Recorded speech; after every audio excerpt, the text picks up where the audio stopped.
I'm going to try a thermite reaction. This has been a long pending experiment that I wanted to try out, but let me be honest with you, the results are not very satisfying. There could be a bunch of different things that have gone wrong, so please watch this video fully, share it with your friends because I really want to know what went wrong in this project. Let's get to the experiment. I'm Josh and welcome to my channel Video Epo.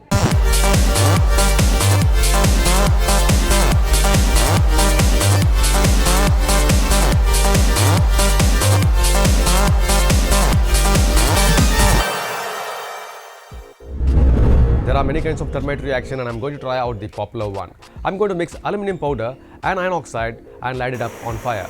The results in ideal situations will be an extremely exothermic reaction. Aluminum powder is the metallic aluminum which is ground finely, and iron oxide is something we all know as rust. I've bought these two substances offline, but you can order them online or you can make it if you want. To make aluminum powder, you can grind aluminum foils in a mixer, but I should warn you that the mixer can no longer be used for what it was made for. And to make iron oxide, you can leave a few nails or iron filings in a little bit of water. It begins to rust and as a result you can get iron oxide. It will be a bit tedious to filter them out and make them in large quantities, so I chose to buy them. But before we start this experiment, let me tell you that this experiment will be extremely exothermic. In other words, it can reach temperatures somewhere between 3000 to 5000 degrees centigrade, and it cannot be suppressed or smothered by water or common fire extinguishers.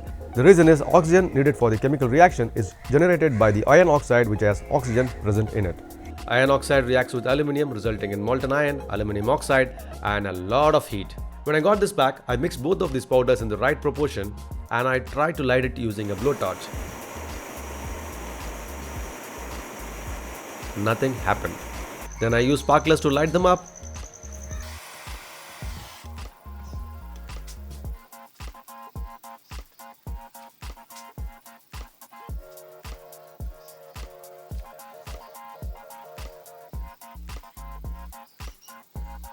It did not work.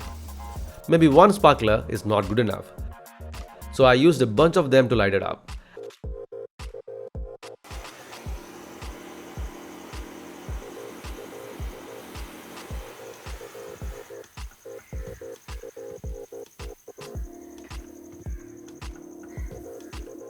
And that leads us to failure number 3.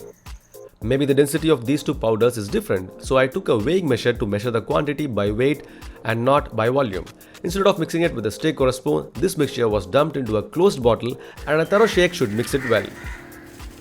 Next, all the pyrolytic substance from the sparklers were removed.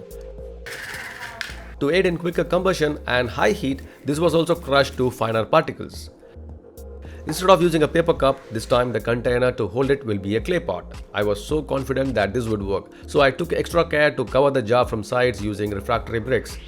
The whole mixture was packed into this pot. Once it was lit up with a blowtorch, the sparkler did its job as usual, but the thermite would not catch up on fire. I was annoyed at this point and out of frustration, I threw some sparklers in the mix. Frustrations hardly lead anywhere, right? This was a fail again. The chemical mixture was dumped on the bricks and another bunch of sparklers were used as a fuse.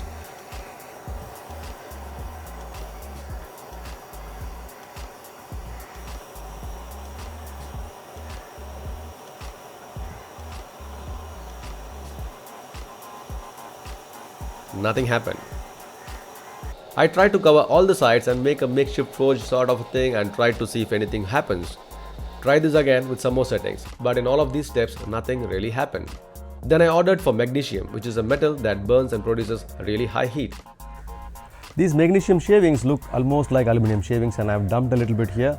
I think it's a little too much and I think it can be lit up using a regular lighter. But before doing that, we all know that magnesium emits a lot of white light which is quite dangerous for your naked eyes.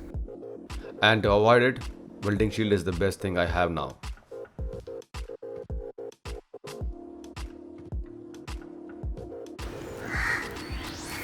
It's quite difficult to see what is happening in there, so I'm going to increase the aperture of my camera all the way up to 22.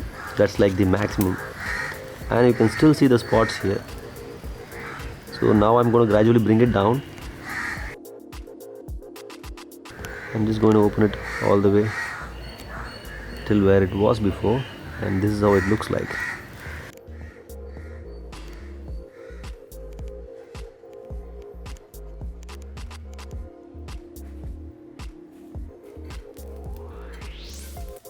It was quite a fun to play with these, but without getting distracted, let's make a fuse for the thermite using these magnesium flakes. To make a simple fuse, a paper was rolled into a tube and inserted in the middle of the mixture, and the center part was filled with magnesium flakes. Then the magnesium was lit up. When densely packed, the magnesium took a while to go up, and when it did, it was quite a pyrolytic show.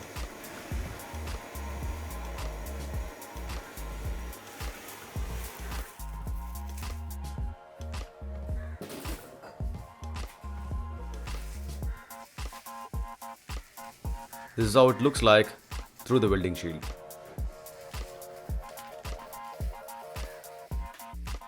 The area around the magnesium was turning into some sort of a slag, but I could never spot molten iron.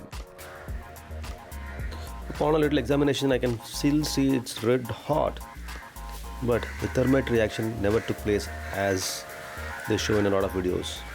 So what am I doing wrong here? When a magnet was brought closer to the residual mixture, you can see that some of the content has now become magnetic. Not fully, but there is traces of iron in the mixture. The question is, why did the reaction not complete? Next, I mixed a fresh batch of iron oxide and aluminum powder and added magnesium flakes into the mixture itself.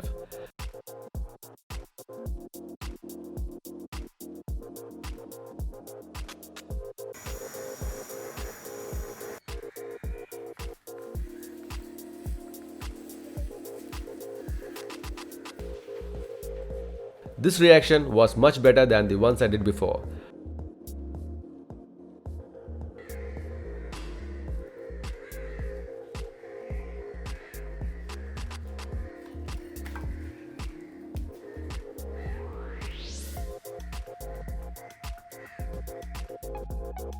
But there was no molten iron, just some slag.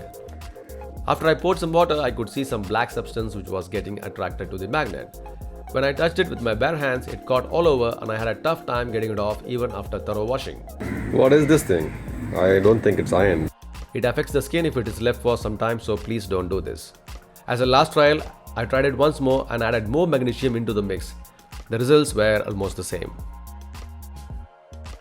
I just wasted 1,500 rupees on these chemicals in the name of a science experiment. I'm not trying to achieve anything here other than trying out a popular science experiment, which is quite a fun for pyros like myself. But why is this a failure? I didn't want to waste your time, I wanted some answers, so please help me out there. Before we leave, I put in a lot of hard work in making these videos and I'm doing this full time now. There are lots of interesting videos in the making. So please support my quest by subscribing to my channel Video Eppo and sharing these videos as much as you can. I'll see you in my next video. Stay safe, stay healthy. I'll see you soon. Until then, bye-bye.